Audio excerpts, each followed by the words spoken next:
नमस्कार दोस्तों, स्वागत है आप सबका हमारे इस YouTube चैनल में। दोस्तों ये जो क्लासेस है मैं आपके लिए स्टार्ट कर रहा हूँ। बेसिकली बहुत सारी डिमांड थी टीजीटी पीजीटी एस्पिरेंट्स की।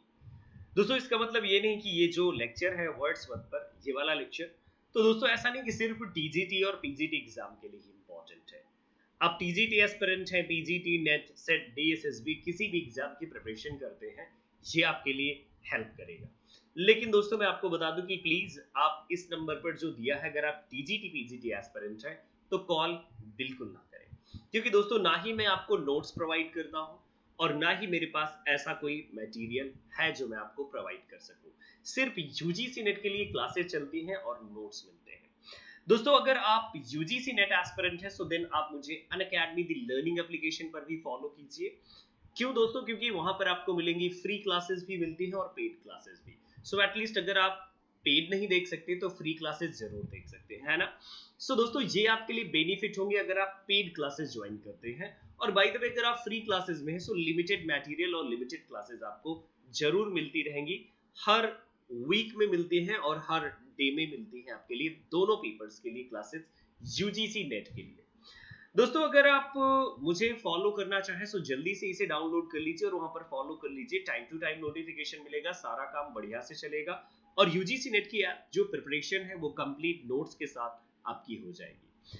दोस्तों मैं आपको बता दूं कि ये जो फ्री और पेड प्लेटफॉर्म है अनअकैडमी का, ये कैसे होता है। तो दोस्तों आपको मेरी प्रोफाइल पर चेक करना पड़ेगा फ्री स्पेशल क्लासेस। इसी तरह पेपर वन की भी फ्री स्पेशल क्लासेस आपको मिलती है। अब दोस्तों बात करेंगे आज की इस क्लास के बारे में, बिकॉज मैं आपके साथ डिस्कस करूंगा विलियम वर्ड्सवर्थ को। दोस्तों ये जो आप अपनी स्क्रीन पर इस समय देख रहे हैं सो ये है कि सब्सक्रिप्शन प्लान, जैसे अगर आप पेड कोर्सेज ज्वाइन करते हैं। दोस्तों इसके लिए घबराने की बात नहीं, क्योंकि बहुत सारे स्टूडेंट्स घबरा जाते हैं कि अनअकैडमी मतलब पेड। नो, अनअकैडमी फ्री भी है और पेड भी है। दोस्तों देखिए, अगर आप सब्सक्रिप्शन लेते हैं सो 6 मंथ सब्सक्रिप्शन एटलीस्ट लीजिए और एकेएस राजवीर रेफरल कोड को यूज कीजिएगा। 10% ऑफ मिलेगा और आपको मजा आ जाएगी पढ़ने में, सारे नोट्स आपको मिल जाएंगे। बट टीजीटी पीजीटी के लिए नहीं, सिर्फ यूजीसी नेट के लिए, ये बात आप ध्यान में रखेंगे। दोस्तों चलिए बात करेंगे हम विलियम वर्ड्सवर्थ की। विलियम वर्ड्सवर्थ दोस्तों टीजीटी पीजीटी हो या फिर नेट सेट कोई भी एग्जाम हो, हर एक एग्जाम में आपके प्रेस्क्राइब्ड है William Wordsworth. Now students, first of all हमें बात करनी चाहिए इनकी लाइफ को लेकर के, बिकॉज इंट्रोडक्शन बहुत ज्यादा जरूरी है कि विलियम वर्ड्सवर्थ कौन थे और कहां पैदा हुए और क्या क्या चीजें इन्होंने की। सबसे पहले दोस्तों अगर मैं बात करूं विलियम वर्ड्सवर्थ की, विलियम वर्ड्सवर्थ को हम बहुत ही प्रोमिनेंट प्लेस देते हैं। और कहां पर? तो दोस्तों मैं आपको बता दूं कि ये प्लेस हम देते हैं इनको रोमांटिक एज में। रोमांटिक एज के एक बहुत ही इंपॉर्टेंट ऑथर कंसीडर किए जाते हैं आपके William Wordsworth. One of the prominent figure you can say, या prominent figure. And with Samuel Taylor Coleridge, आपको पता ही होगा कि लिरिकल बैलेट 1798 में पब्लिश किया था। दोस्तों अगर बात किया जाए अमंग ऑथर्स की, जैसे डिफरेंट आपके पोएट्स थे like William Shakespeare, John Milton, Matthew Arnold, Tennyson, बहुत सारे डिफरेंट जो आपके इंग्लिश पोएट हैं। अमंग दीज इंग्लिश पोएट्स अगर हम विलियम वर्ड्सवर्थ को प्लेस करें, मिल्टन शेक्सपियर के बाद हम विलियम वर्ड्सवर्थ को one of the prominent figure as a consider कर सकते हैं और इनका स्थान हम प्लेस कर सकते हैं इस प्लेस पर। दोस्तों मैं आपको बता दूं कि विलियम वर्ड्सवर्थ का जो बर्थ हुआ था वो हुआ था 7 अप्रैल को। स्टूडेंट्स ये याद रखिएगा, 7 अप्रैल, 7 अप्रैल 1770 को स्टूडेंट्स, ओके, 1770। और ये जो प्लेस था, इस प्लेस को हम जानते हैं कॉकर माउथ नाम से, COCKERMOUTH, कॉकर माउथ ये प्लेस है दोस्तों। और ये प्लेस कहां पर पड़ेगा? कम्बरलैंड में, जो लेक डिस्ट्रिक्ट है, क्योंकि अभी लेक डिस्ट्रिक्ट से रिलेटेड भी मैं आपको बहुत इंपॉर्टेंट पॉइंट बताऊंगा विलियम वर्ड्सवर्थ से लेकर के। दोस्तों Cumberland lake district England, this is the place where he was born. Another thing students कि इनके पेरेंट्स कौन थे। पेरेंट्स, इनके पेरेंट्स का नाम था, फादर का नाम था John Wordsworth. John Wordsworth is the name of his father and mother name, that is Ann Cookson. Ann Cookson is the mother name. अब याद रखिएगा please, John Wordsworth, father of William Wordsworth, and Anne Cookson, students, Cookson Wordsworth, so mother of William Wordsworth। अब आपको ये याद रहेगा। दोस्तों मैं आपको बता दूं कि जो इनकी मदर थी, सो इनकी मदर की अर्लियर डेथ हो गई थी। मतलब earlier it means I mean कि जो वर्ड्सवर्थ थे, सो ये ओनली एंड ओनली 7 ईयर के थे, तभी इनके मदर की डेथ हो गई। और दोस्तों इसके बाद एक और ट्रेजिक इंसिडेंट हुआ, and that is he become orphan. Students देखिए, कई बार मैंने जो पढ़ा, सो उसके अकॉर्डिंग मैं आपसे बात करूंगा। कई बार मैंने पढ़ा कि 15 age only and only 15 year के थे जब विलियम वर्ड्सवर्थ, जब इनके फादर की भी डेथ हो गई। और कई जगह दोस्तों मैंने ये 13 भी पढ़ा है, सो प्लीज आप थोड़ा सा कंफ्यूज हो सकते हैं, बट मैं कहूंगा कि 15 थोड़ा ऑथेंटिक है। प्लीज 15 थोड़ा ऑथेंटिक है, और थोड़ा सा इस चीज को और भी आप कंफर्म कर लीजिएगा अगर आपको किसी भी टाइप का कंफ्यूजन समझ में आ रहा है यहाँ पर। तो दोस्तों हमने एक चीज कंप्लीट की कि विलियम वर्ड्सवर्थ एक प्रोमिनेंट पोएट है रोमांटिक एज की। रोमांटिक एज दोस्तों मैं आपको बता दूं कि जो 1798 से लेकर के 1837 का टाइम पीरियड हम रोमांटिक टाइम पीरियड कंसीडर करते हैं। 1798, सो यहाँ पर लिरिकल बैलेड्स पब्लिश हुआ था। अभी लिरिकल बैलेड्स के बारे में जो डिटेल इंफॉर्मेशन है वो बाद में मिल जाएगी इसी वीडियो में। ये बहुत लंबा वीडियो होगा, पूरा देखिएगा, सब कुछ समझ में आ जाएगा। दोस्तों 1837, so in this year queen Victoria of England, queen Victoria जो थी इंग्लैंड की, वो ओनली एंड ओनली 19 ईयर की थी। सो ये इंग्लिश थ्रोन पर बैठी, और यहीं से जो रोमांटिक एज है वो खत्म हो जाता है और विक्टोरियन एज बिगिन हो जाती है। अब दोस्तों मैं बात कर रहा था आपसे कि जॉन वर्ड्सवर्थ ये इनके फादर थे, एंड एन कुक्सन, सो ये इनकी मदर थी।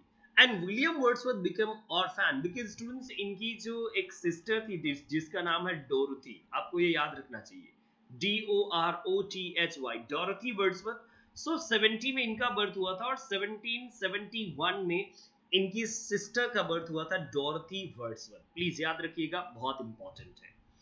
अब दोस्तों थोड़ा सा और एक नेक्स्ट पॉइंट के बारे में मैं बात कर लूं, बिकॉज अब इनका बर्थ हो गया कम्बरलैंड लेक डिस्ट्रिक्ट में, जो नॉर्थ वेस्ट इंग्लैंड में ये पड़ता है। प्लीज कम्बरलैंड जो है ना स्टूडेंट्स, ये लेक डिस्ट्रिक्ट, ये नॉर्थ वेस्ट इंग्लैंड में पड़ेगा, इंग्लैंड के नॉर्थ वेस्ट में ये पड़ता है। अब दोस्तों मैं आपको एक और इंपॉर्टेंट पॉइंट जल्दी से मैं बता देता हूं। देखिए जो इनकी एजुकेशन है, देखिए इनके फादर और मदर दोनों की डेथ हो गई, and I have already told कि 7 ईयर के जब थे सो इनकी मदर, एंड 15 ईयर के सो जब इनके फादर की डेथ हो गई। Now students he become totally orphan, so वो नेचर में घूमते रहते थे और एक्सप्लोरेशन करते थे, यानी कि जो नेचुरल एटमॉस्फेयर था, because lake district of England, so that is one of the beautiful place. आप कह सकते हैं कि बहुत ही ब्यूटीफुल प्लेस है।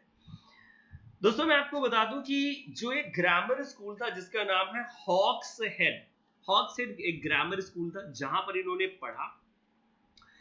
इवन दोस्तों मैं आपको बता दूं कि वहीं पर इन्होंने अपनी जो पहली पोयम थी, दोस्तों पहली पोयम यहीं पर इन्होंने कंप्लीटली पब्लिश की थी। दोस्तों ये जो इनकी पहली पोयम थी वो 16 ईयर के थे, ओनली एंड ओनली 16 ईयर के थे विलियम वर्ड्सवर्थ जब इनकी पहली पोयम आई। दोस्तों एक मैगजीन है जिसका नाम था यूरोपियन मैगजीन, प्लीज याद रखिएगा, EUROPEAN, यूरोपियन, एंड इसका नाम है मैगजीन। ये जो यूरोपियन मैगजीन थी, सो 16 ईयर के वर्ड्सवर्थ ने एक पोयम पब्लिश की, on seeing Miss Helen Maria William weep, something like this ये टाइटल था students, on seeing Miss Helen Maria Williams weep, a tale of distress. ये एक टाइटल था दोस्तों पोयम का। अगर आपको ये समझ में ना आया तो प्लीज वीडियो को रिपीट कर लीजिए और उसको लिख लीजिए, right. So this is the very first poem, और 1787 की मैं बात कर रहा हूं, 1787 जब ये पोयम आई थी। दोस्तों आपको याद रखना चाहिए कि जो विलियम वर्ड्सवर्थ थे वो 16 प्लस थे, यानी कि 17 ईयर इनकी लाइफ का चल रहा था, 17 थी है। अब दोस्तों मैं आपको बता दूं कि इसके बाद इन्होंने जो दूसरा स्कूल ज्वाइन किया था, सो दूसरा स्कूल दोस्तों इनकी लाइफ में काफी इंपॉर्टेंट रोल प्ले किया था इस स्कूल ने दोस्तों। और ये जो स्कूल था, सो दोस्तों ये सेंट जॉन कॉलेज था, एक सेंट जॉन कॉलेज, प्लीज आप याद रखिएगा, Saint John, JOHN, Saint John college, जो कैम्ब्रिज जैसे होता है ना कि कोई यूनिवर्सिटी होती है और यूनिवर्सिटी से रिलेटेड जिसे बोलते हैं ना संबंध। सो संबंध जो बहुत सारे कॉलेजेस होते हैं, सो वैसे ही सेंट जॉन जो कॉलेज था ये यूनिवर्सिटी ऑफ कैम्ब्रिज का एक कॉलेज था, वहीं पर इन्होंने दोस्तों अपनी एजुकेशन पूरी की। एंड 1791 ये वो ईयर था जब विलियम वर्ड्सवर्थ ने अपना बीए कंप्लीट किया था, बैचलर ऑफ आर्ट कंप्लीट कर लिया था विलियम वर्ड्सवर्थ ने। दोस्तों काफी अच्छी इंफॉर्मेशन मिली। अगर आपको अच्छा लगा वो वीडियो तो प्लीज सब्सक्राइब कर दीजिएगा, और अगर आप यूजीसी नेट के लिए ज्वाइन करना चाहें वो ज्वाइन कर सकते हैं। दोस्तों अब मैं नेक्स्ट पॉइंट पर आता हूं, और नेक्स्ट पॉइंट की बात कर लेते हैं फटाफट। अब दोस्तों इसके बाद मैं आपको देखिए यहाँ पर प्लीज आप नोट कर लीजिएगा, अगर आपको मैं थोड़ा सा फास्ट हूं तो प्लीज आप वीडियो को पॉज कीजिएगा, क्योंकि देखिए ये रिकॉर्डेड वीडियो है आपके सामने चल रहा है। सो प्लीज थोड़ा सा फास्ट होगा तो पॉज करके सारा डिटेल नोट करते चलिएगा। नोट्स मुझसे मांगने की जरूरत नहीं पड़ेगी, आपके नोट्स कंप्लीट हो जाएंगे और आप क्वालिफाई हो, ऐसी मेरी विशेष है, ऐसी मेरी कामना है कि आप जल्दी से क्वालिफाई हो जाए। अब दोस्तों यहां पर बात करते हैं, देखिए 1791, अभी मैंने आपको बताया कि 1791 के टाइम पीरियड में इन्होंने अपना बीए कंप्लीट किया था। अब बीए कंप्लीट करने का मतलब है कि लगभग 20 प्लस ईयर या 21 कह सकते हैं आप, इतने ईयर के थे ये विलियम वर्ड्सवर्थ जब इन्होंने अपना बीए कंप्लीट किया। अब बहुत सारे दोस्त ये पूछ लेते हैं कि सर हम याद कैसे करें डेट्स को। अब मैंने सिंपली आपको बता दिया कि देखिए 16 ईयर में अगर उन्होंने अपनी पहली पोम लिखी, सो बिल्कुल आपके लिए क्लियर है कि 70 में अगर इनका 1770 में बर्थ हुआ, सो 16 ईयर उसमें ऐड कर लेते हैं, है ना, रफली आप ऐड कीजिए। एंड देन इसके बाद दोस्तों मैं अगर आपको बताऊं कि देखिए मैंने अभी आपको बताया कि बीए, सो 1991, अगर आप इसको देखिए या फिर यहां से 21 ईयर कर लीजिए, सो आपको समझ में आ जाता है कि 21 ईयर की एज में बीए कंप्लीट किया विलियम वर्ड्सवर्थ ने। डोरोथी जो थी वो इनसे एक ही साल बड़ी थी, सो एक ऐड करेंगे सो ये 71 हो जाएगा और कुछ भी नहीं होना। दिस इज व्हाट की देखिए आप ऐसे डेट्स याद रखते हैं, है ना, समझने की कोशिश कीजिए चीजों को और अच्छे से याद रखने की कोशिश कीजिए। 1790, देखिए ये दोस्तों ये वो पीरियड था, क्योंकि अभी मैं थोड़ा सा फ्रेंच रेवोल्यूशन की मैं बात करना चाहूंगा आपसे। दोस्तों जो ये फ्रेंच रेवोल्यूशन था, प्लीज आप इसे नोट कीजिएगा, फ्रेंच रेवोल्यूशन। अब इस फ्रेंच रेवोल्यूशन को याद कैसे करना है, इस चीज को समझने के लिए प्लीज जानिए। देखिए जो रोमांटिक एज है, मैंने आपको बताया कि 1798 में रोमांटिक एज स्टार्ट हुई। अब इसको थोड़ा सा हम अपोजिट कर लेते हैं, 1789, और ये दोस्तों डेट है आपकी फ्रेंच रेवोल्यूशन। फ्रेंच रेवोल्यूशन का एक स्लोगन प्लीज याद रखिएगा, liberty, fraternity and equality. Please याद रखिएगा, लिबर्टी, देन फ्रैटर्निटी, राइट, और इसके बाद इक्वालिटी। सो ये दोस्तों ये एक बहुत ही इंपॉर्टेंट इंसिडेंट हुआ, जो बेसिल नाम की एक जेल थी फ्रांस में, उसको तोड़ दिया था रेवोल्यूशनिस्ट ने। और ज्यादा डिटेल के लिए आप प्लीज पढ़ लीजिएगा, मैं यहां पर स्किप कर देता हूं। सो दोस्तों मैंने आपको बताया कि जब ये फ्रांस गए, फ्रांस की विजिट पर थे 1790 के टाइम पीरियड में, और अभी मैंने आपको यहां पर देखिए इंडिकेट किया ना कि 89 ये वो ईयर था जब फ्रेंच रेवोल्यूशन हुआ। अब 89 के बाद 90 ही आता है स्टूडेंट। सो वर्ड्सवर्थ जो थे वो फ्रांस में थे, और फ्रांस में दोस्तों मैं आपको बता दूं कि उसी समय इन्हें रिटर्न होना था। और वहां जब ये फ्रांस में थे तो वहां पर एक गर्ल थी, the name of that girl was annuity वालन। स्टूडेंट्स या this was the name, please ये याद कीजिएगा, नोट डाउन कीजिएगा। ये बिलवेड थी इनकी, और इनकी मुलाकात फ्रांस में हुई थी। और इनके जो फादर थे एनिटी वालन के, वो एक सर्जन टाइप के आदमी थे, मतलब एक ये कह सकते हैं कि आप डॉक्टर के पेशे से रिलेटेड थे।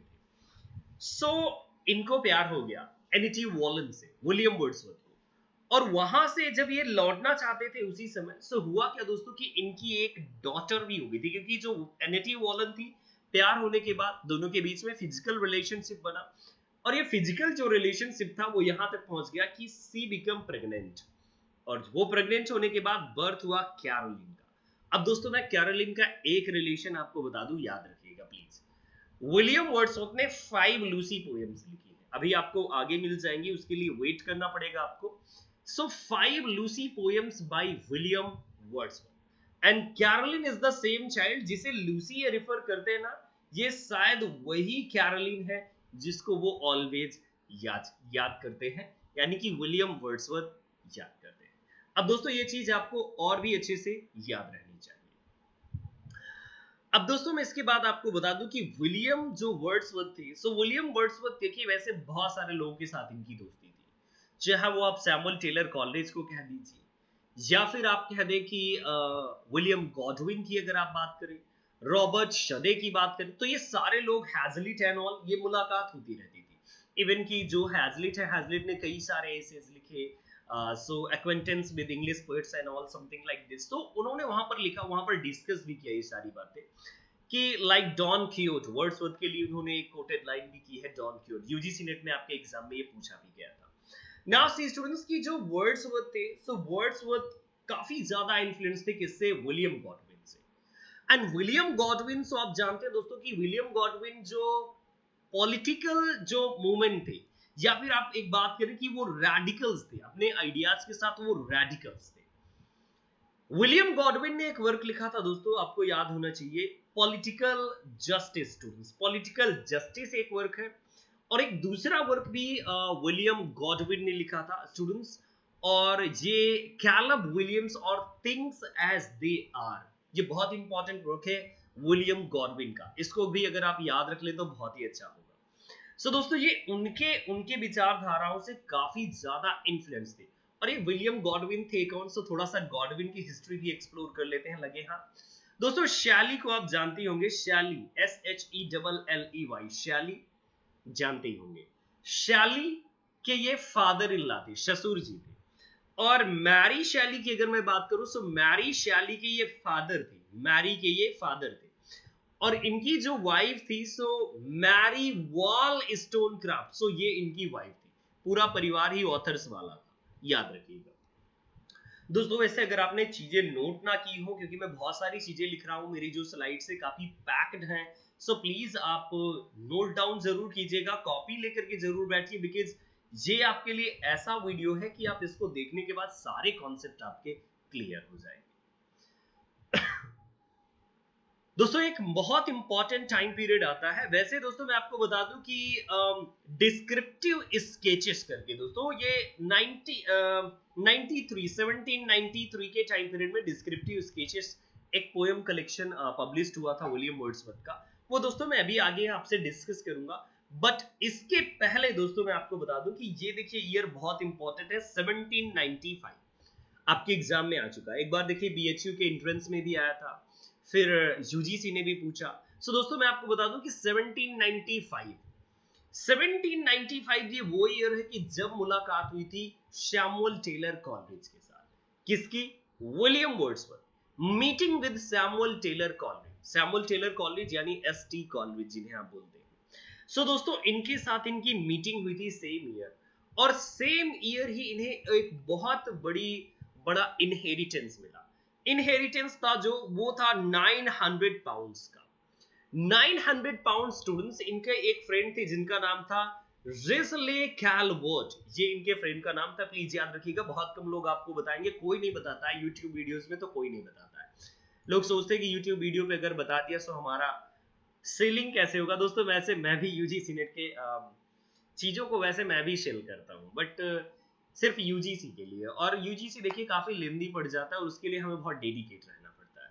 सो इसीलिए उसके लिए थोड़ा सा चार्जेस आपसे लेता हूँ और आपको पढ़ाता बढ़िया मस्त पढ़ाता हूँ। आप आइए और देखिए पढ़ करके मेरे साथ। दोस्तों मैं आपको बता दूं कि ये जो राइजले कैलवर्ट ने एक बहुत ही बड़ा इनहेरिटेंस दिया विलियम वर्ड्सवर्थ को। और यहां से दोस्तों मैं आपको बता दूं कि जो लाइफ है ना विलियम वर्ड्सवर्थ की, और इनकी जो सिस्टर थी डोरोथी वर्ड्सवर्थ, वो दोस्तों काफी अच्छे से, मतलब ये समझिए कि बिल्कुल चेंज हो गई लाइफ, लेकिन इनकी कंप्लीटली चेंज हो चुकी थी इस टाइम पीरियड पर दोस्तों। और इसी टाइम पीरियड पर एक जगह इन्होंने स्टे किया था दोस्तों, ये मैं आपको बता दूं, रेस डाउन लॉज, एक रेस डाउन नाम का लॉज था, वहां पर वर्ड्सवर्थ ने काफी दिनों तक दोस्तों स्टे किया था। और एक चीज और, ये यहां से दोस्तों मैं बताऊं कि जो ब्रदर और सिस्टर की जो बॉन्डिंग थी, क्योंकि मैंने भी आपको बताया कि डोरोथी वर्ड्सवर्थ जो इनकी सिस्टर थी, एक ही साल इनसे छोटी थी विलियम वर्ड्सवर्थ से। सो ब्रदर और सिस्टर की इतनी अच्छी बॉन्डिंग हो गई कि पूछिए मत दोस्तों। और इस बॉन्डिंग ने एक पोएटिक क्रिएशन जो विलियम वर्ड्सवर्थ का था वो बहुत ही ज्यादा रेज होने लगा था। दोस्तों मैं ये बात कर रहा हूं कि जब वो फ्रांस से लौट आए थे एनएटी वॉलन से वो अलग हो चुके थे, क्योंकि एनएटी वॉलन से अलग होने का एक रीजन था, फ्रांस और इंग्लैंड के बीच में एक फाइट होने वाली थी, राइट, वॉर होने वाला था, इसीलिए वो ये अलग होकर के आ गए थे। अब दोस्तों मैं यहां पर बता रहा था आपको कि ये जब रेस डाउन लॉज पर स्टे किया था जब इन्होंने, उसी टाइम पीरियड में दोस्तों मैं आपको बता दूं कि एक हिल थी दोस्तों, इस हिल का नाम था PILSON, पिल्सन, और या पिल्डन है दोस्तों, ये PILDON, पिल्डन, और पिल्डन पेन दोस्तों, ये एक हिल थी।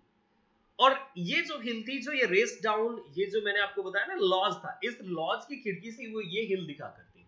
और वैसे भी जो लेक डिस्ट्रिक्ट है वो तो बहुत ही सुंदर प्लेस है, सो यहाँ से काफी अच्छी इंस्पिरेशन मिल रही थी। और एक और बात हो गई दोस्तों, मैं आपको बता दूं कि मैरी हचिंसन का नाम आपने सुना ही होगा, मैरी हचिंसन। चलिए मैं राइट कर देता हूं, Mary and Hutchinson students, okay. So Hutchinson जो थी, मैरी हचिंसन, सो ये तो विलियम वर्ड्सवर्थ की वाइफ थी। देखिए प्लीज कंफ्यूज मत होइएगा, एनएटी वॉलन ये इनकी बिलवर्ड थी, लेकिन विलियम वर्ड्सवर्थ ने इनसे शादी नहीं की थी। फ्रांस में मुलाकात हुई और विलियम वर्ड्सवर्थ चले गए। देन मैरी हचिंसन की दोस्तों मैं आपसे बात कर रहा था, मैरी हचिंसन इनकी चाइल्डहुड फ्रेंड थी विलियम वर्ड्सवर्थ की। सो जब ये रेस डाउन लॉज में 1795 के टाइम पीरियड में ये स्टे कर रहे थे, सो एट दैट टाइम स्टूडेंट्स क्या हुआ कि इनकी मुलाकात एक बार मैरी हचिंसन से, क्योंकि मैरी हचिंसन 6 मंथ के लिए स्टे करने आई थी, वो भी यहाँ पर रेस डाउन लॉज पर। और ये मुलाकात दोस्तों बाद में काफी रंग लाई, और बाद में जो हचिंसन फैमिली थी, हचिंसन फैमिली से काफी अच्छे से फैमिलियर हो गए विलियम वर्ड्सवर्थ, और लेटर ऑन आपको पता है कि शादी इन्होंने कर ही लिया था। सो दोस्तों इसके बाद में अब आपको इंपॉर्टेंट और भी इंपॉर्टेंट पॉइंट्स की तरफ ले चलता हूं दोस्तों। इसके बाद देखिए एक बहुत इंपॉर्टेंट ईयर रहा ये 1798 पब्लिकेशन ऑफ लिरिकल बैलेड। और ये लिरिकल बैलेड क्या है दोस्तों, आपने देखा जो नियो क्लासिकल पोइट्री थी, नियो क्लासिकल पोइट्री। अब इस नियो क्लासिकल पोइट्री में दो चीजें बहुत इंपॉर्टेंट थी। एक तो दोस्तों ये लोग विट ज्यादा अपनी बुद्धिमानी दिखाते थे, दूसरा ये रीजन का प्रयोग बहुत अच्छे से करते थे, ज्यादा करते थे, और तीसरी चीज दोस्तों की didactic in nature, always didactic in nature, right. देखिए पोइट्री का काम है कि वो आपको डिलाइट दे, लेकिन ये लोग सोचते थे कि ज्यादा से ज्यादा टीचिंग करे, डिलाइट मिले ना मिले। और हीरोइक कपलेट तो आपने देखा कि प्रोमिनेंट फॉर्म ऑफ राइटिंग थी। प्री रोमांटिक टाइम पीरियड में आपने देखा कि बिशप पर्सी ने 1765 के टाइम पीरियड में एक वर्क पब्लिश किया, ancient relics of ancient English poetry, ये एक वर्क आया।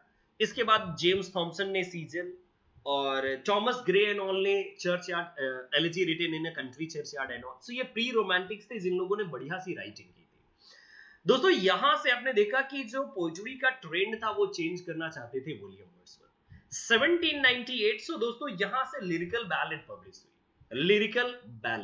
Lyrical ballad. So this was collection of how many poems, so students 23 poems का एक कलेक्शन था, जिसमें से 19 जो पोएम्स थी वो थी डब्ल्यू की, विलियम वर्ड्सवर्थ की, और जो 4 पोएम्स थी वो थी सैमुअल टेलर कॉलरिज की। पहली पोएम स्टूडेंट्स मैं आपको बता दूं, पहली पोएम याद रखिएगा। सो पहली पोएम थी rhyme of ancient mariner, this was the first poem on this collection. और एक चीज आपको जानकर के बहुत ही अच्छा लगेगा दोस्तों, जो लिरिकल बैलेड पब्लिश हुआ था ना, इसमें किसी का नेम मेंशन नहीं था। जैसे होता ना कि कोई भी बुक होगी, बुक के ऊपर ऑथर का नेम मेंशन होता, but there was no name, ना ही वर्ड्सवर्थ का और ना ही सैमुअल टेलर कॉलरिज का, दोनों में से किसी का भी नेम इस बुक में नहीं था। इसके बाद दोस्तों मैं आपको बता दूं कि जो लिरिकल बैलेड है, पहला लिरिकल बैलेड आया, और इस लिरिकल बैलेड के बाद एक second lyrical ballad. Second lyrical ballad में दोस्तों मैं आपको बता दूं कि वहां पर भी कुछ इंपॉर्टेंट पॉइंट्स थे। वहां पर प्रीफेस नाम की चीज आई, प्रीफेस टू लिरिकल बैलेड। यानी प्रीफेस टू लिरिकल बैलेड का मतलब ये है कि यहां पर प्रीफेस पर बात की गई, और प्रीफेस में कुछ वर्ड्स दिए थे विलियम वर्ड्सवर्थ ने। अगर आप चाहें तो दोस्तों मैं रीड कर सकता हूं इन वर्ड्स को, और जो कंप्लीटली 23 पोएम्स थी, उन 23 पोएम्स की अगर आपको लिस्ट चाहिए सो वो लिस्ट भी दोस्तों आपको मिल सकती है बहुत ही इजीली, आप गूगल पर देख सकते हैं। राइम ऑफ एंशिएंट मैरिनर ये पहली poem. Then students foster mother's tale second poem. Then lion leapt upon a seat in a year tree which stand near the lake of Esthwaite. So students ये third poem थी। Female vagrant ये fifth poem थी। Nightingale so दोस्तों ये fourth poem थी। And Goody Blake and Harry Gill ये sixth poem थी। And then students आपने देखा lines written and a small distance from my house and sent by my little boy to the person to whom they are addressed. So दोस्तों ये seventh poem थी। Simon Lee eighth anecdote, ninth and we are seven, and then lines in early spring, the thorn, the last of log, the dungeon, mad mother, idiot boy, lines written near Richmond at evening, and then students expostulation and reply. So old man traveling and complaint of a forsaken Indian women and the convict, and then students lines written a few miles above Tintern Abbey. So दोस्तों ये completely आपकी 23 poems थी इसमें इस collection में। दोस्तों वैसे मैं बात करूं अगर प्रीफेस की, क्योंकि दोस्तों जो लिरिकल बैलेड सेकंड पब्लिश हुआ, लिरिकल बैलेड सेकंड से मेरा मतलब है कि 1800 वाला, उसमें प्रीफेस था। एंड विलियम वर्ड्सवर्थ सेड कि yes poetry for common man in common language having common subject, common and common की बात किया था। दूसरी जो इंपॉर्टेंट चीज है दोस्तों मैं आपको बता दूं, विलियम वर्ड्सवर्थ ने और क्या बात की थी, पोएटिक डिक्शन के लिए बात किया था। Poetry is the spontaneous overflow of powerful feelings recollected in tranquillity. So ये पोएट्री की डिफिनीशन भी दी थी, बहुत सारी बातें की थी लिरिकल बैलेड के बारे में। अब दोस्तों मैं आपको बता दूं कि लिरिकल बैलेड देने के क्या का प्रीफेस देने के पीछे क्या पर्पस था। पर्पस ये था, सिंपल पर्पस था, क्योंकि देखिए जो पोएट्री थी, ही सेड कि yes poetry is of new kind, मतलब एक नए तरीके की पोएट्री। अब जैसे कोई भी चीज नई होती है तो क्या जल्दी से समझ में आती है? हमें नहीं समझ में आती। सो वर्ड्सवर्थ क्लियर करना चाहते थे कि भाई देखो ये न्यू टाइप की पोएट्री है, वो नियो क्लासिकल टाइप की पोएट्री नहीं है। सो प्लीज इस पोएट्री को उस पोएट्री से थोड़ा डिफरेंट करके आप अगर समझेंगे तो मजा आ जाएगा आपको। This was the reason. Okay, अब दोस्तों मैं दूसरी चीज आपको बता दूं इस लिरिकल बैलेड के पीछे। ही सेड कि poet is a man talking to a man. देखिए एक इंसान जो पोएट होता है वो भी एक इंसान ही है, और वो अगर इंसानों से बात कर रहा है तो किसी एलियन लैंग्वेज में बात ना करे, कॉमन लैंग्वेज में। कॉमन इंसिडेंट, कॉमन सब्जेक्ट होंगे स्टूडेंट्स, और कॉमन मैन की लाइफ के बारे में लिखा जाएगा। This is what Wordsworth was discussing.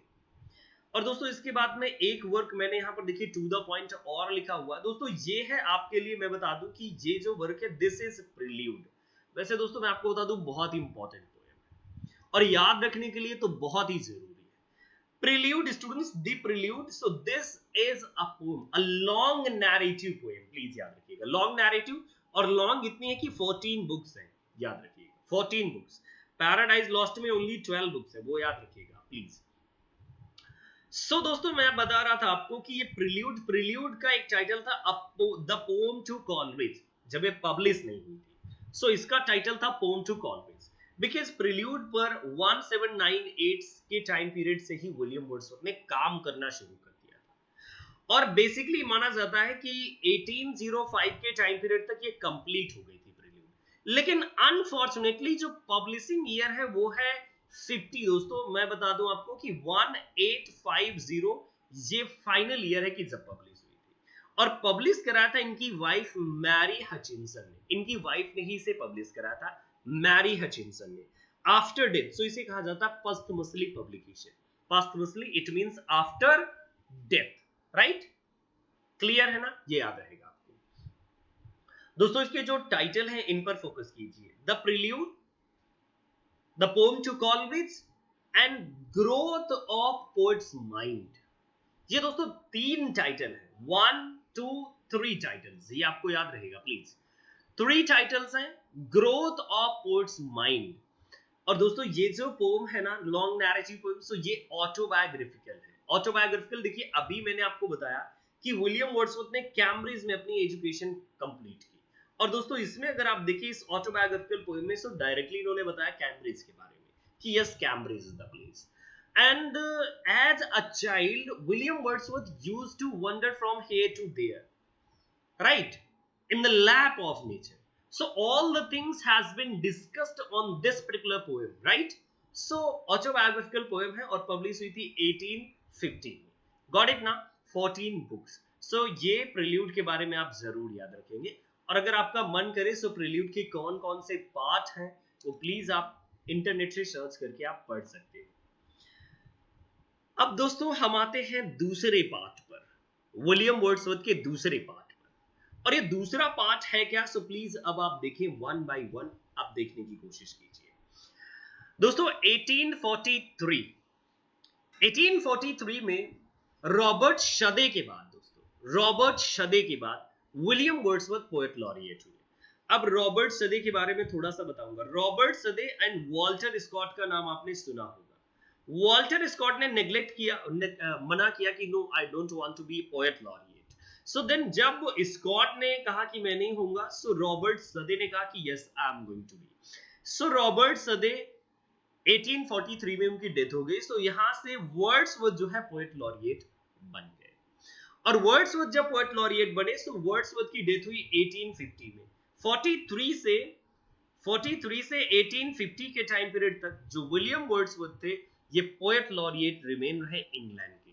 लेकिन एक चीज आपको याद रखना चाहिए दोस्तों, ये पहले ऐसे पोएट लॉरिएट थे जिन्होंने ऑफिशियल, जैसे होता है ना कि राजा के लिए, किंग के लिए पोएट्री लिखना, ड्राइडन ने लिखा, अदर्स ने लिखा, लेकिन ये पहले ऐसे पोएट लॉरिएट थे जिन्होंने राजा के लिए नहीं लिखा बल्कि अपने लिए और अपने एंजॉयमेंट के लिए लिखा. दोस्तों पोएट लॉरिएटशिप के बाद मैं आपको दोस्तों बता दूं कि ये देखिए मैंने अभी आपको जस्ट रिमेंबर कराया था पिछली स्लाइड में कि एक इनका पोएटिक कलेक्शन आया था, an evening walk and the descriptive sketches. ये 1793 के टाइम पीरियड में दोस्तों आया था और ये पहला कलेक्शन माना जाता है विलियम वर्ड्सवर्थ का, जहां पर विलियम वर्ड्सवर्थ की पोएट्री आई, फर्स्ट टाइम लोगों के पास आई. देखिए वो जो मैंने आपको बताया था कि 16 की एज में पहली पोएट्री लिखी, देखिए वो होता ना कि अर्लियर जेम्स, जैसे आपने देखा कि जो एलिजाबेथ बैरेट ब्राउनिंग है, रॉबर्ट ब्राउनिंग की वाइफ, वो 8 ईयर की थी और जब उन्होंने पोएम लिखना शुरू कर दिया था. दिस इज व्हाट कि ये टैलेंटेड लोग थे और इनके बारे में हमें याद रखना बहुत जरूरी पड़ता है. वैसे दोस्तों आपको समझ में आना चाहिए. अगर आपको समझ में आ रहा है तो प्लीज एक ही रिक्वेस्ट होगा मेरा, प्लीज इस वीडियो को शेयर कीजिएगा, सब्सक्राइब कीजिएगा चैनल को. और देखिए कंप्लीटली मैं आपके साथ मन से लगा हूं, वैसे आप ही लगे रहे. और यूजीसी नेट के लिए आप मुझे कॉल कर सकते हैं, आप मुझे मैसेजेस कर सकते हैं, व्हाट्सएप कर सकते हैं. बट टीजीटी पीजीटी के लिए प्लीज नो व्हाट्सएप, नो मतलब कि व्हाट्सएप भी ना करें, कॉल भी ना करें, क्योंकि देखिए मैं परेशान हो जाऊंगा तो मैं लेशन आपके लिए कब बनाऊंगा. सो लेशन अगर आपको चाहिए टीजीटी पीजीटी के लिए, सो आप प्लीज कॉल मत कीजिएगा, नोट्स एंड ऑल ना मांगिए, यहाँ से बना लीजिए वन बाय वन, आपको मजा आ जाएगा मेरे हिसाब पढ़कर. और वैसे भी मैंने एक बार कंप्लीट किया था सिलेबस, लेकिन एक साल पहले कंप्लीट किया था. चेक. देन दोस्तों मैंने अभी आपको इंडिकेट किया 5 Lucy poems are there. Wordsworth ने कितनी पोएम्स लिखा है लूसी वाली? सो दोस्तों ये बिल्कुल आपको समझ में आ गया होगा, 5 पोएम्स हैं, 5 पोएम्स. और ये 5 जो लूसी पोएम्स है, सो देखिए one by one. Strange fits of passion I have known. ये दोस्तों देखिए strange fits of passion have I known. So दोस्तों ये एक पहली लूसी पोएम है. दूसरी लूसी पोएम दोस्तों she dwelt among the untrodden ways. ये दूसरी लूसी पोएम है दोस्तों, मैं आपको बता दूं.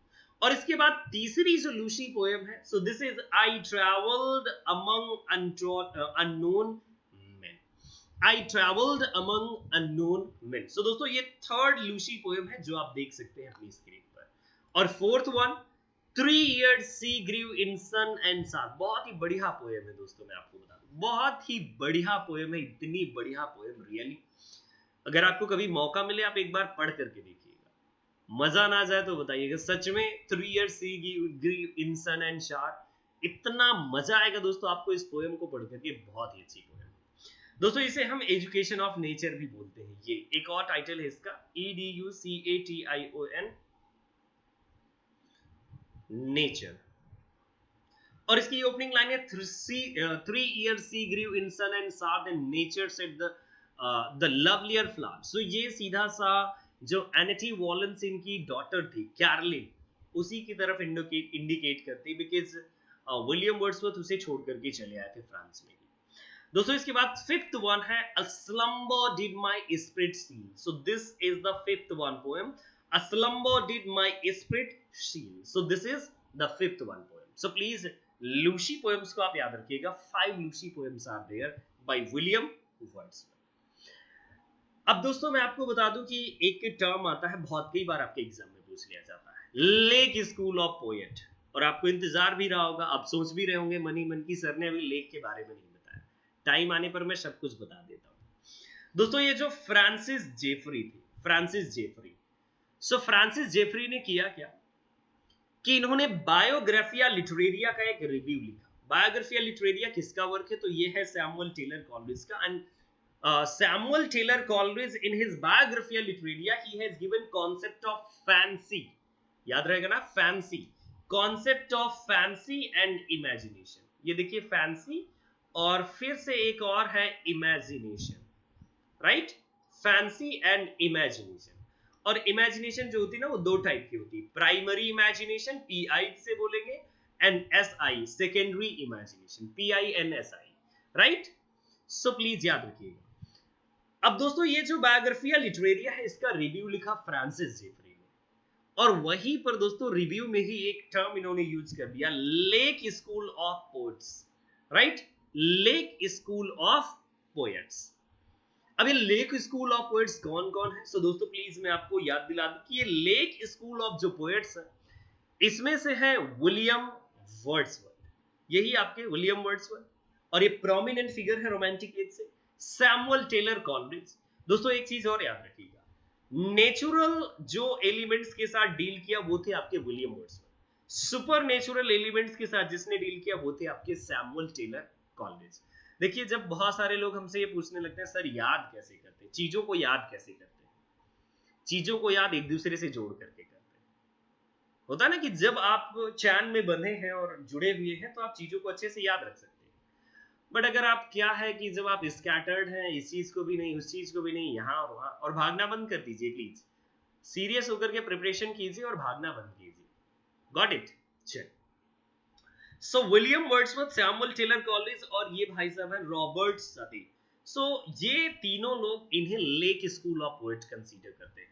और लेक तो आप जानते हैं ना, लेक डिस्ट्रिक्ट में रहते थे, इसीलिए फ्रांसिस जेफरी ने कहा होगा, राइट? बट फ्रांसिस जेफरी ने वैसे कोई प्रेज नहीं की थी, ये मैं बात आपको बता दूं कि जैसे सैमुअल जॉनसन ने मेटाफिजिकल पोएट्स टर्म कॉइन किया, और इसके पहले ड्राइडन ने भी यूज किया था जॉनसन से पहले। तो क्या दोनों लोगों ने वहां पर सपोर्ट किया था? नहीं, जॉन डन को अपोज किया था। सपोर्ट करने वाला एक ही इंसान था जॉन डन का, और वो है आपके टी.एस. एलियट भाई, थॉमस ईस्टर्न एलियट भाई, इन्होंने ही सिर्फ सपोर्ट किया था। नाउ सी सो एक और भी बढ़िया पोएम है इनकी, विलियम वर्ड्सवर्थ की, दोस्तों लंदन 1802। ये बहुत इंपॉर्टेंट पोएम, लंदन 1802, और इसे हम मिल्टन पोएम के नाम से भी कंसीडर करते हैं, Milton poem, right? On Milton. दोस्तों है क्या? Milton thou should be living at this hour, या मतलब कि हो सकता है मिल्टन तुम्हें इस वक्त होना चाहिए, और अगर तुम इस वक्त होते मिल्टन, यस, सो अगर मिल्टन तुम अगर इस वक्त होते तो हो सकता है कि जो ये कंडीशन है इंग्लैंड की शायद ये ना होती दोस्तों। सो this is what you can see, ये मिल्टन पोएम है और बहुत ही बढ़िया पोएम है, मिल्टन पोएम को याद रखिएगा प्लीज। अब थोड़ा सा प्रोसीड करते हैं दोस्तों नेक्स्ट वन पॉइंट पर, और नेक्स्ट वन पॉइंट पर देखेंगे दोस्तों। देखिए मैंने ये तो बात आपको बता दी कि ये पहले पोएट लॉरिएट थे। देखिए फर्स्ट ऑफिशियल पोएट लॉरिएट और फर्स्ट लॉरिएट, कई बार देखिए ऑफिशियल की जब बात आएगी ना, सो प्लीज आप ड्राइडन भाई की तरफ जाइएगा, ड्राइडन फर्स्ट। और बेन जॉनसन की बात किया जाए, सो बेन जॉनसन भी पोएट लॉरिएट थे, but unofficial, right? Unofficial, unofficial poet laureate and official poet laureate. दोस्तों मैं आपको बता दूं कि देखिए कई बार हम देखते हैं ना कि he was buried at Westminster Abbey, इसका नाम बहुत ही अच्छे से आता है ना। देखिए Wordsworth was buried at St. Oswald Church, Grasmere, please ये आपको याद रखने की जरूरत है दोस्तों। अब ये जरूरत इसीलिए है क्योंकि देखिए कई बार आपके एग्जाम में कंफ्यूज करने के लिए अगर मान लीजिए ऐसा क्वेश्चन पूछा कि he was buried at, so Westminster Abbey पहला ऑप्शन होगा। और मुझे पता है कि वेस्टमिंस्टर एबी जिसे आप पोएट्स कॉर्नर कंसीडर करते हैं, तो आप थोड़ी ना पीछे होंगे कि आपको आप आंसर ना सेलेक्ट करें। You are going to select at least right answer as Westminster Abbey, but no, Oswald church, this is the place where he was buried. William Wordsworth was buried. और डेथ कब हुई थी दोस्तों? Death आपको याद रखना चाहिए 1850। रोमांटिक एज में इनका बर्थ हुआ और इनकी जो डेथ हुई वो विक्टोरियन एज में हुई 1850। दोस्तों इतना इंपॉर्टेंट ईयर है, कितने सारे वर्क्स आए, बहुत सारी चीजें हुई 1850। दोस्तों अगर आप देखें 1850 in history of English literature, Google करके देखिएगा, बहुत सारी चीजें सामने आ जाएंगी आपके और मजा भी आ जाएगा। देखिए पढ़ने का मजा तब है जब आप अपने चेहरे पर स्माइल रखें और आप पढ़ते जाएं, चीजों को ग्रेजुअली सीखते जाएं, और बर्डन करके पढ़ाई नहीं होती। और एक बात मैं दोस्तों और आपको बता दूं, ब्राउनिंग भाई जी ने आप ऑप्टिमिज्म के लिए जानते हैं, Robert browning optimistic poet, and tension, browning, Arnold, so important poet from Victorian time period. So Browning master of dramatic monologue, ये मास्टर है ड्रामेटिक मोनोलॉग के। और हैजलिट भाई की अगर बात करें तो वो एसेज बहुत अच्छे से लिखे। और हैजलिट दोस्तों मैं आपको बता दूं, हैजलिट, हंट और कीट्स, ये लोग कॉकनी स्कूल ऑफ पोएट्स से भी एसोसिएटेड है। Cockney school of poets, Cockney school. And Cockney school of poets का क्या मतलब है कि ऐसे पोएट्स जिन लोगों ने घटिया टाइप की पोएट्री लिखी है, वैसे घटिया टाइप की लिखी नहीं, बट क्रिटिक्स का क्या, वो कुछ भी कह सकते हैं और कभी भी कुछ कह सकते हैं। दोस्तों थोड़ा सा ब्रेक लीजिए और फिर से मेरे साथ पढ़ते रहिएगा प्लीज। और अगर आपने लाइक नहीं किया तो लाइक कर दीजिए और शेयर भी कर दीजिए। अपने दोस्तों को बताइए कि फ्री में पढ़ सकते हैं वो टीजीटी एंड पीजीटी को, ठीक है? थोड़ा सा रेस्ट।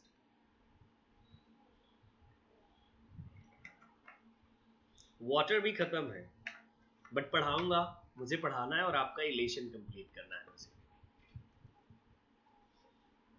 चलिए दोस्तों शुरू कर देते हैं, आपका ब्रेक फिनिश हुआ, शुरू करते हैं।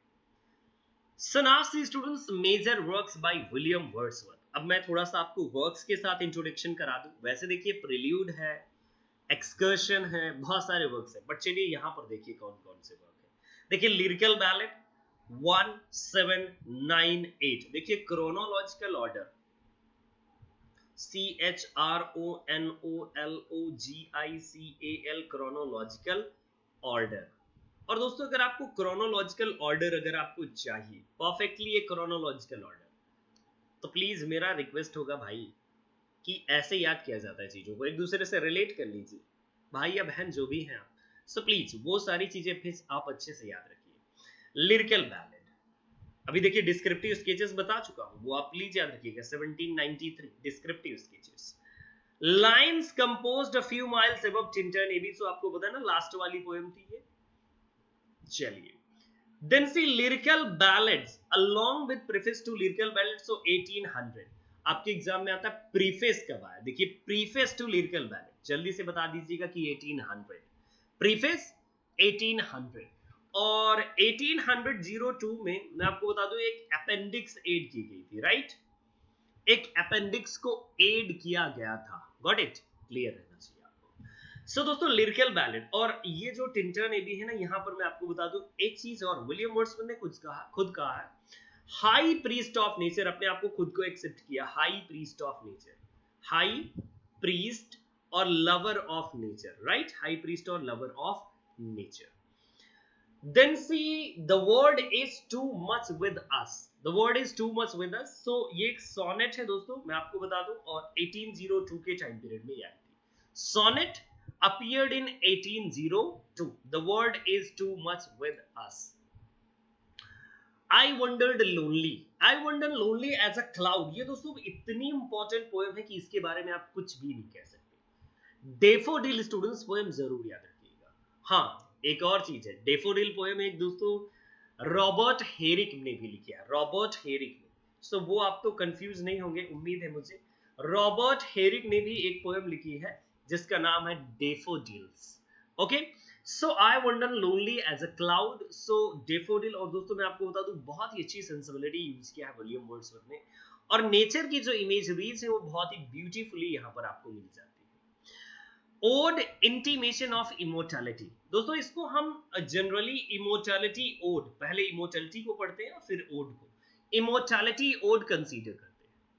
और इमोर्टैलिटी ओड में बहुत ही क्रिटिकल कॉन्सेप्ट दोस्तों की बात किया है विलियम वर्ड्सवर्थ ने, और इसी पोम को लेकर के सैमुअल टेलर कॉलिंस ने इन्हें क्रिटिसाइज भी किया था। दोस्तों मैंने आपको अभी बताया था कि 1795 ये वो ईयर था जब सैमुअल टेलर कॉलिंस और वर्ड्सवर्थ की मुलाकात हुई, और 1810 के टाइम पीरियड में दोस्तों इन दोनों की के बीच में थोड़ा सा अनबन हो गई और ये एक दूसरे से अलग हो गए, मतलब कि अब दोस्ती जो थी वो थोड़ा कमजोर पड़ गई।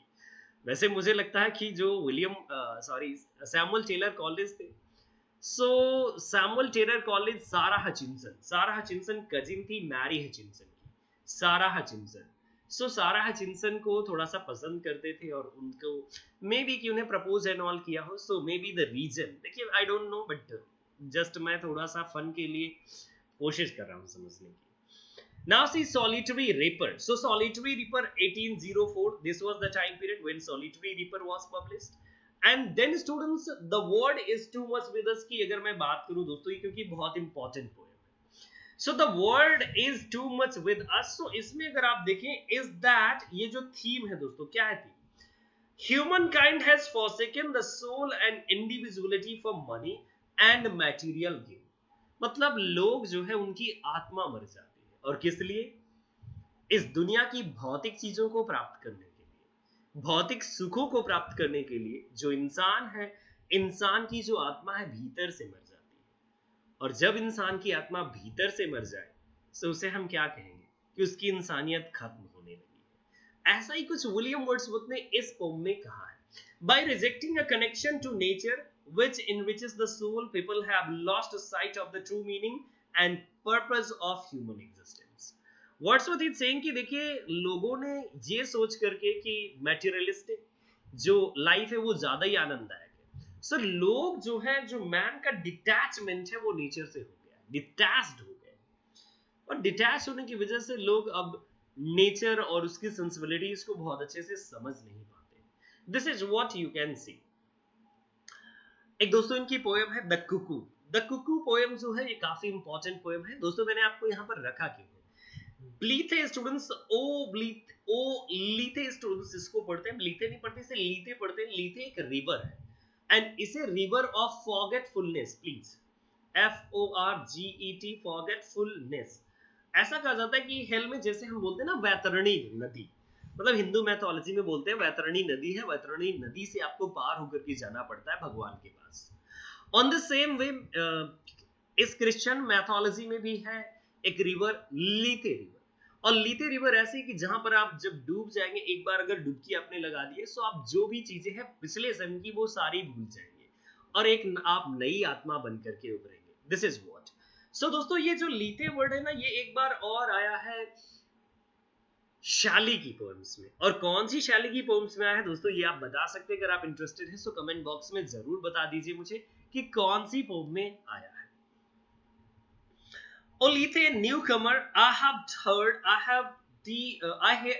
hear thee and rejoice.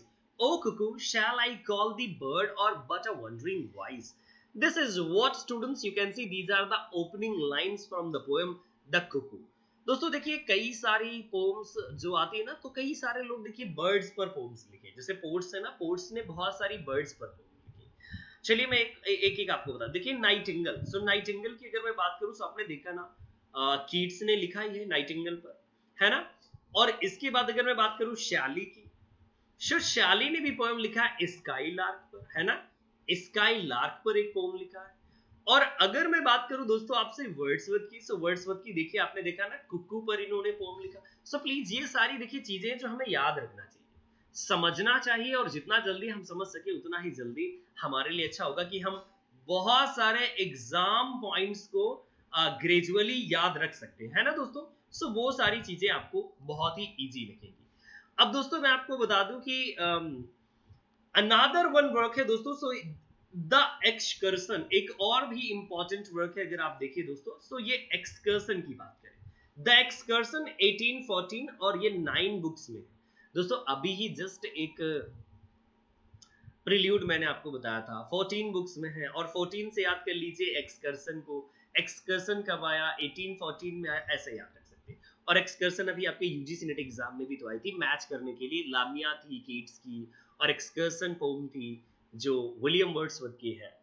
बॉर्डवर्ड students, तो ये बॉर्डवर्ड से एक इनकी ट्रेजेडी है, एक इनका प्ले है by William Wordsworth, and this is known as a words tragedy. Words tragedy मतलब कि जो वर्ड्स फॉर्मेट में हो, पोएटिक फॉर्मेट में जो ट्रेजेडी है। एंड मिशेल दोस्तों, सो ये एक पैस्टोरल पोएम है मिशेल, और बहुत ही अच्छी पोएम है विलियम वर्ड्सवर्थ की।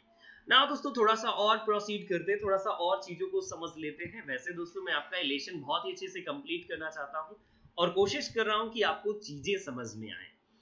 और टीजीटी पीजीटी के लिए दोस्तों ये वीडियो आपके लिए मोर देन इनफ होगा, और आगे भी आपको वीडियोस कुछ मिल जाएंगे जो मैं आपके लिए प्रिपेयर कर दूंगा। डिस्क्रिप्टिव स्केचेस, तो दोस्तों डिस्क्रिप्टिव स्केचेस आपको पता होना चाहिए, कोई वही डिस्क्रिप्टिव स्केचेस जिसकी मैं चर्चा कर रहा था आपके साथ। सो देखिए descriptive sketches, my heart leaps up when I behold rainbow. So दोस्तों ये माय हार्ट लीप्स अप और when I behold rainbow, so यहां पर एक बहुत ही अच्छा फ्रेज आता है, प्लीज याद रखिएगा। Child is the father of man. So दोस्तों ये जो लाइंस आती हैं वो इसी पोएम में है, my heart sleeps up when I behold rainbow. And repentance, so एक ये पैस्टोरल बैलेड है। डिस्क्रिप्टिव स्केचेस में ही दोस्तों ये सारी पब्लिश हुई थी। ओड टू ड्यूटी, सो 1807 दोस्तों, और ये 2 वॉल्यूम्स में है आपके लिए। और टू अ स्काईलार्क, तो देखिए स्काईलार्क की अगर मैं बात करूं आपसे, तो मैंने अभी आपको बताया कुकू के ऊपर लिखा, स्काईलार्क के ऊपर लिखा विलियम वर्ड्सवर्थ ने। और स्काईलार्क की अगर दोस्तों मैं बात करूं तो शैली ने भी लिखा। बर्ड्स काफी प्यारी लगती थी ना, क्योंकि रोमांटिक्स थे। The recluse, so this is a poem bye William Wordsworth. Then Laodamia, students, Laodamia is also a poem by William Wordsworth. Then Peterbill, one of the important poem. Then Guide to the Lakes, 1810 में दोस्तों आया। And then Elegiac Stanzas 1807, so जो 2 volume में poems है। And then Resolution and Independence, so दोस्तों one of the important poem. And then see Leech Gatherer, so दोस्तों ये मैं आपको बता दूं कि 1802 की ये जो लीच गेदरर है ना, बहुत इंपॉर्टेंट पोएम है। लीच गेदरर 1807 के टाइम पीरियड में दोस्तों आई।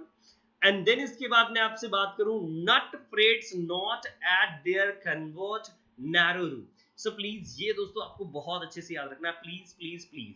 क्यों ये इंपॉर्टेंट देखिए इसलिए है ना, क्योंकि सोनेट अपॉन सोनेट दोस्तों, ये इंट्रोडक्टरी सोनेट है 1802 में आई, सोनेट अपॉन सोनेट। जो इसका सब्जेक्ट है वो एक सोनेट है, राइट, कि मतलब सोनेट सब्जेक्ट, और ये सोनेट फॉर्म में है। ये जो पोएम है ये सोनेट फॉर्म में है, और इसका जो सब्जेक्ट है, जैसे होता है ना कि कौन सी थीम ली करके, सो थीम इसका एक सब्जेक्ट है जो वो सोनेट पर ही इन्होंने लिखा।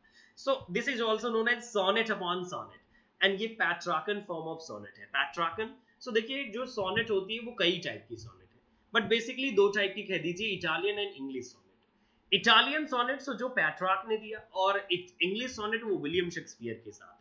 बट हाँ, Earl of Surrey and Thomas Wyatt ये 2 थे जो लोग लेकर के आए थे सोनेट को, but English sonnet William Shakespeare के नाम से। सो दोस्तों ये इसकी जो राइम स्कीम है ABBA CDD और CCD, और दोस्तों इसे हम कुछ इस तरह भी पैट्रार्कन फॉर्म ऑफ सोनेट की राइम स्कीम ABBA अब्बा अब्बा सिडी सिडी। सो ABBA and then ABBA and then CDE and then CDE। so ABBA CDE। so ये दोस्तों आपको मिल जाता है, ओके। और इसके बाद दोस्तों एक और इनका वर्क है, so this is the table turn. So ये लिरिकल बैलेड में 1798 वाले में पब्लिश हुई थी, ओके। अब दोस्तों मैंने जो मेरे पास जो विलियम वर्ड्सवर्थ के लिए काफी अच्छी इंफॉर्मेशन थी वो तो मैंने आपके साथ शेयर कर दी दोस्तों।